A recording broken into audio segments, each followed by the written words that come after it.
There was a girl named Lena Young, be 22, though her eyes looked older, eyes that had seen too many cold nights, too many days that stretched too far, and in her arms, wrapped in a damp worn shawl, was a baby. Her baby. The only warmth she had left in the world. It was raining. Hot. Not the kind of rain that comes and goes, but the kind that settles in. Slow, heavy, endless.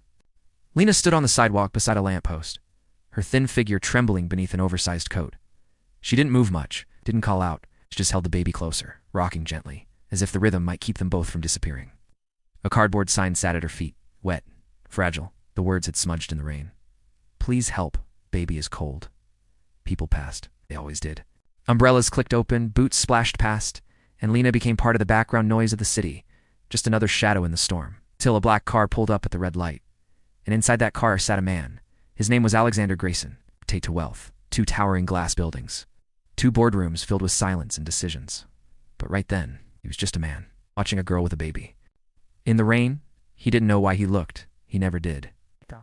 His world ran on precision. His days measured in spreadsheets and meetings. His heart well, that was a thing he hadn't heard from in years. But something about Lena. Maybe it was the way she bent around the child, curving her body like a shelter, or the way her eyes held no anger, just tiredness, and a quiet, stubborn kind of hope. Alexander watched her. As the wipers moved in slow rhythm across the glass, the city lights reflected in puddles, and Lena looked almost like a painting watercolor bleeding at the edges. The light turned green, but his world didn't move. He stared, and then he did. Something had never done in all his years of passing by.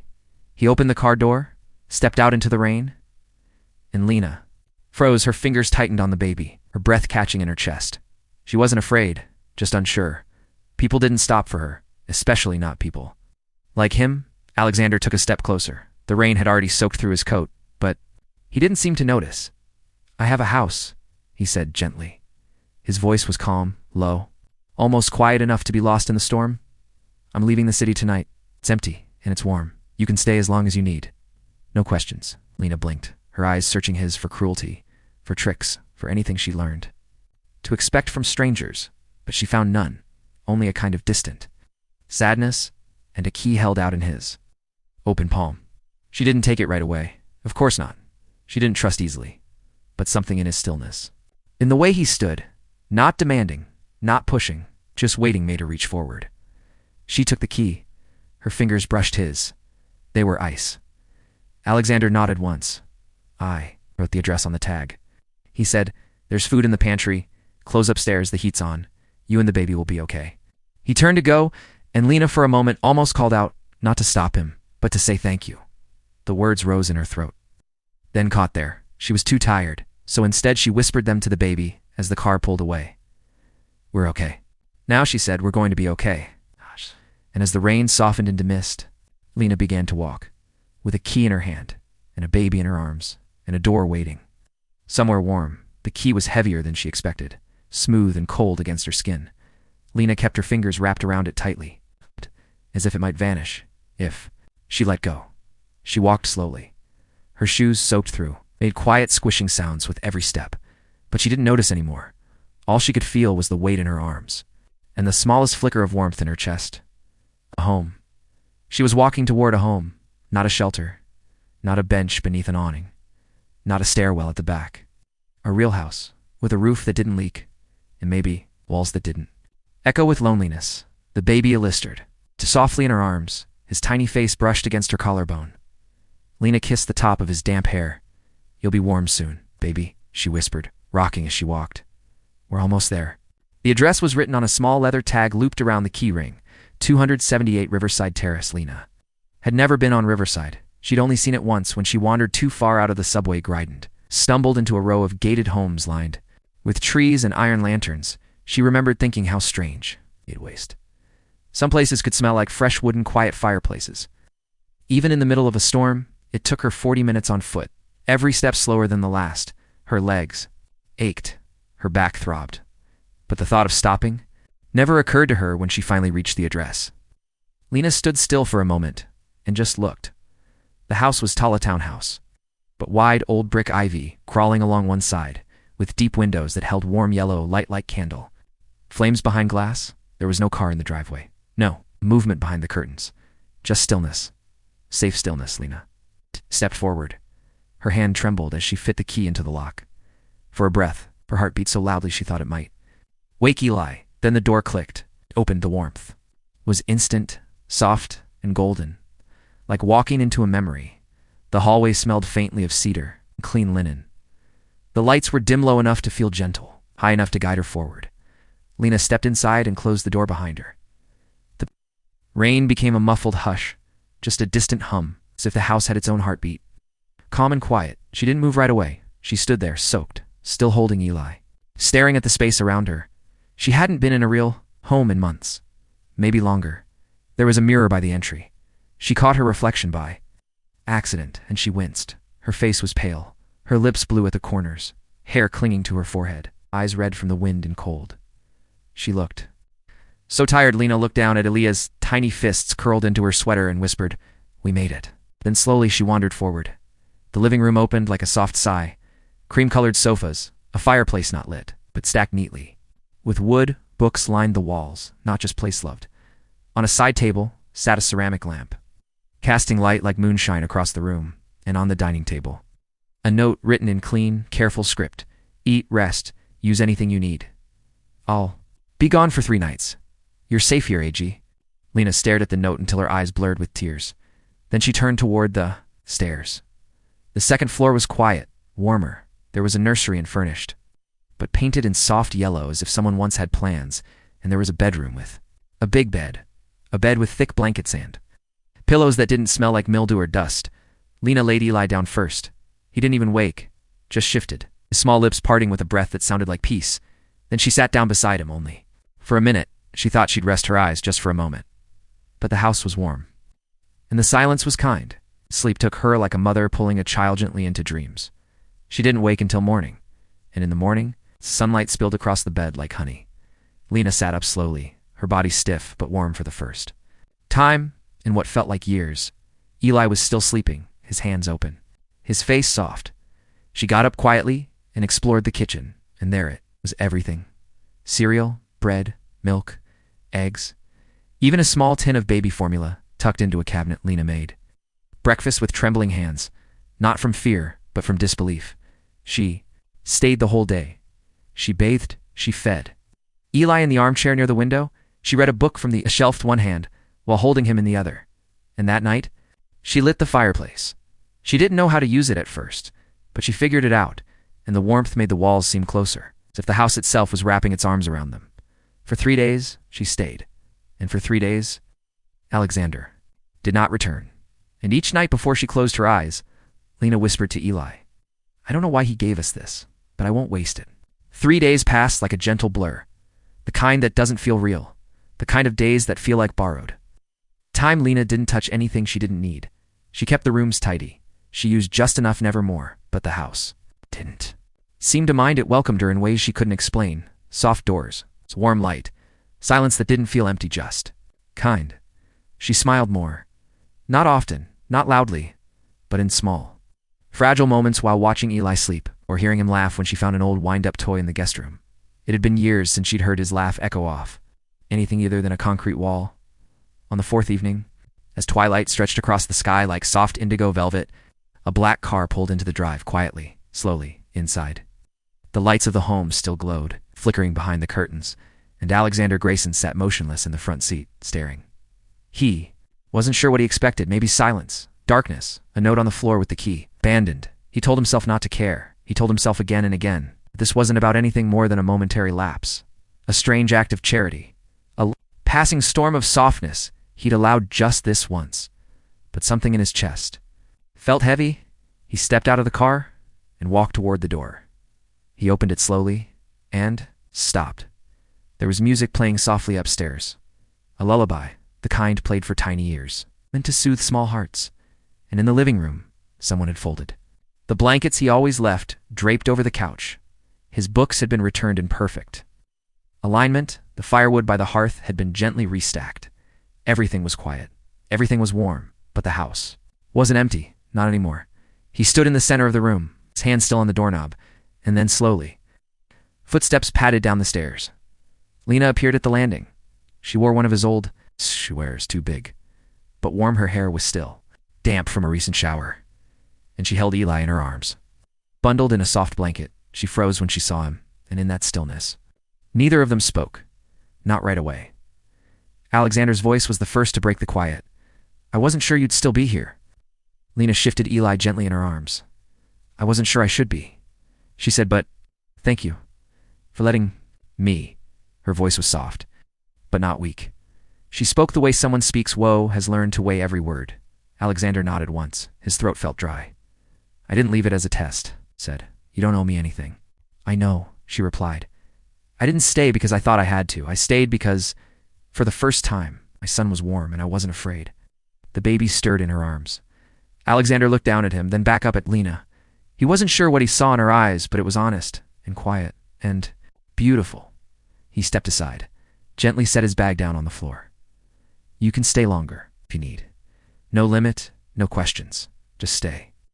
Lena looked at him for a long time. Then she whispered, "I don't want to take advantage. You don't even know us." Alexander met her gaze. "I know enough," he said. "I know what it's like to grow up cold, to wonder where you'll sleep. I knew it once, before I ever became." This, he gestured vaguely toward himself. Lena's lips parted, not from surprise, but from understanding. And that moment between them wasn't silence. It was peace. They shared the evening, without words. She made tea in his kitchen. He lit the fire. Eli sat in the middle, content held by the warmth of something he didn't yet have a name for. That night, Alexander went to bed without checking his phone, without scheduling his calendar, without looking at the news. He lay awake in the quiet, listening to the soft lullaby of a child's breathing in the next room, and for the first time in years, he slept without dreaming of numbers. The next morning, Lena was already up. She had made breakfast, toast, eggs, black coffee, just the way he took it. He stared at the mug, surprised. "I read the label," she said simply, a small smile touching her lips. He couldn't help it. He smiled back. They began to fall into a rhythm. A new kind of time. She stayed, not because she was asked to, but because it began to feel like the right place to be. Days passed, then weeks, and slowly, the air inside the house changed. Alexander came home earlier. He brought home groceries, and sometimes new toys. They ate dinner together at the table. He didn't sit at the head anymore. He sat beside Eli. He let the child wrap tiny fingers around his tie. He let him drool on expensive suits. He didn't care, because something in him was healing in ways he hadn't thought possible. And Lena, she began to laugh again at first. Just little things, the way Eli tried to eat a spoon backward. At the time, Alexander burned toast bacows. He was staring too hard at a blueberry on the floor and wondering how it got there. But eventually, her laughter filled the rooms, and the house that once held only silence began to feel like a home again. There are certain kinds of silence that feel like home, and others that feel like waiting for Lena. It had become harder to tell the difference. Every morning, she woke to warmth. Every evening, she slept without fear. Her son laughed loudly, freely, a chime that danced through the rooms and lived in the corners of Alexander's quiet smile. But deep in Lena's heart was still a shadow, a voice, small but persistent. "You don't belong here." She didn't resent the kindness. She was grateful so deeply. She sometimes cried in the shower because there were no words big enough to hold what she felt, but the more real it became, the more unreal it felt. She found herself touching the walls, just to feel the solidness of them, the way they held. And one afternoon, she sat down at the desk in the study end, pulled a sheet of paper from the drawer. She hadn't meant to write a goodbye letter, not at first, but once the pen touched paper, the words came. "Dear Alexander, there are no words for what you gave me. Not just the shelter, not the food or warmth or clothes, but safety, dignity. You saw me when I felt invisible, but I don't want to live as someone who was saved. I want to live as someone who can stand. I'll take Eli and go before sunrise. Please don't think I'm ungrateful. I'm more thankful than I've ever been for anything in my life. You changed our story. But now I have to write the rest on my own, Lenoshi." Lena, she folded the paper slowly. Her hands trembled. She placed the letter on the kitchen table, then sat down beside it, just to breathe, just to feel the weight of the decision settling into her bones. Eli was asleep upstairs. The fire crackled in the hearth, and the night air outside was filled with drifting snow. It was the kind of evening that wrapped itself around you like a lullaby. Lena closed her eyes just for a moment. She didn't hear the door open, didn't hear the footsteps cross the floor, but she felt it, that soft shift in the air. when Alexander walked in and saw the letter. He didn't speak right away. He read it quietly, then looked across the room at the woman who had unknowingly stayed, just long enough for her goodbye to catch up with her. "Lena," he said softly. She opened her eyes, and their gazes met like two people standing at the edge of a long, quiet bridge. "I wasn't going to leave just yet," she whispered. "Was going to go in the morning?" Alexander nodded, then walked forward, picked up the letter, folded it again, and instead of holding it, he placed it into the fire. Lena sat up, startled, her voice caught. "What are you?" But Alexander just looked at her. His eyes were not angry, not even sad, just still and warm. "I don't want you to go," he said. Her breath stilled in her throat. "I don't want to be your rescue," he continued. "I want to be your home." The words hung in the air like a thread of gold. Find, fragile, unbreakable. Lena's single quotes, his hands moved to her lap, her fingers clutched the edge of her sleeve. I didn't know you felt that way. I didn't know I did either," he said quietly. "Not until today. Not until I came home and found a letter that sounded like a door closing." He took a slow breath. "I don't want that door to close. Not on me. Not on you. Not on Eli." Lena's eyes filled with tears, but she didn't look away. And Alexander.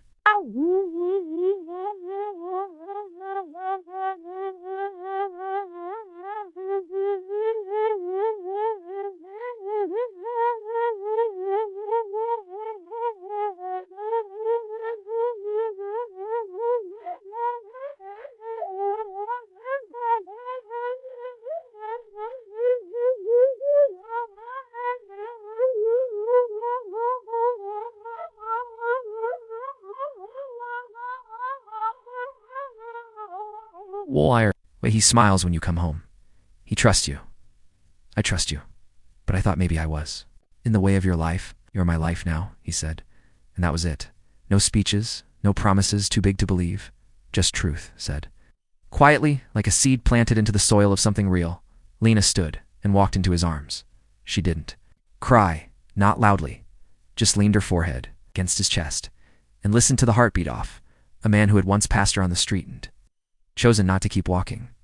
That night, they sat by the fire, Eli curled between them, one hand holding Alexander's finger, the other resting against Lena's chest. The snow kept falling, the world kept turning, but inside the house on Riverside Terrace, time slowed and the future breathed in. Spring arrived quietly. One morning, the snow was simply gone, replaced by the scent of rain-soaked earth, the soft budding of trees, and the sound of tiny birds strying out their voices again. The city never stopped. Of course, cars moved, people rushed, phones rang, but inside the house on Riverside, terrace time had slowed to something warmer. Softer, real Lena now walked with a straighter back, still careful, still humble, but no longer small. She moved through the house like she belonged to it because she did. Not just as a guest, not as someone passing through, but as someone who had planted roots. Eli had a room now, painted in soft green, with curtains that fluttered when the window was open. Alexander had insisted they pick the color together. They spent an entire afternoon night, a paint store, arguing over tiny squares with names like Dew Whisper and Cloudmint. Lena had laughed so hard it snorted, and Alexander had memorized that sound, as if it were the last laugh he'd ever hear. He had changed too. People at work noticed. He smiled more, took longer lunches, missed a few calls, just to be home in time for dinner. His assistant once asked if he was ill.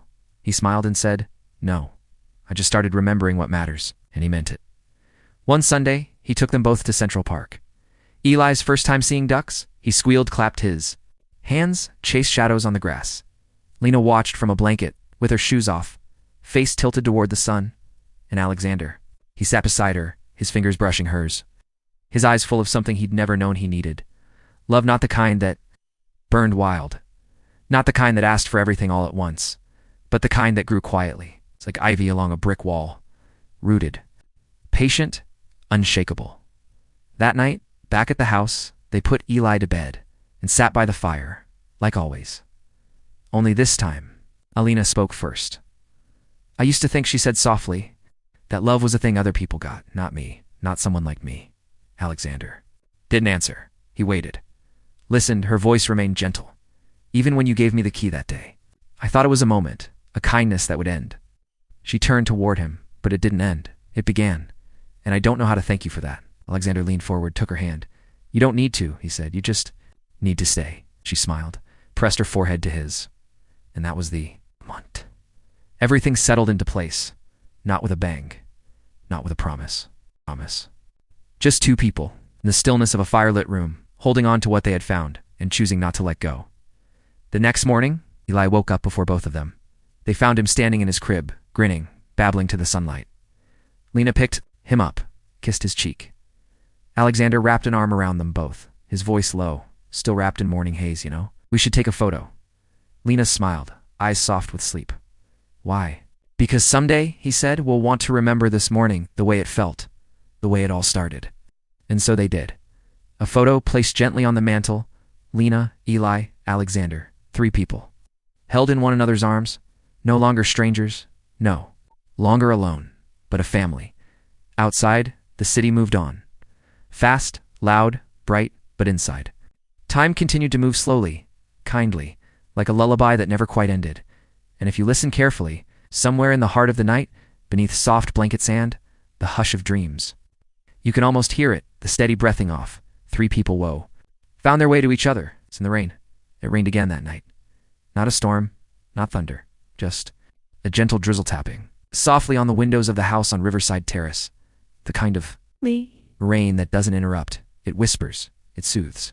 It reminds you that the world keeps turning again when you're resting. Lena stood by the window in the living room, her arms wrapped around herself, not from cold, but from stillness. She watched the streetlights shimmer in the puddles, watched droplets gather along the edge of the glass and slide down slowly, like tiny, quiet thoughts. Behind her, the fireplace was glowing. The baby monitor gave off a soft hum. Eli, asleep, his dreams full of laughter and safety.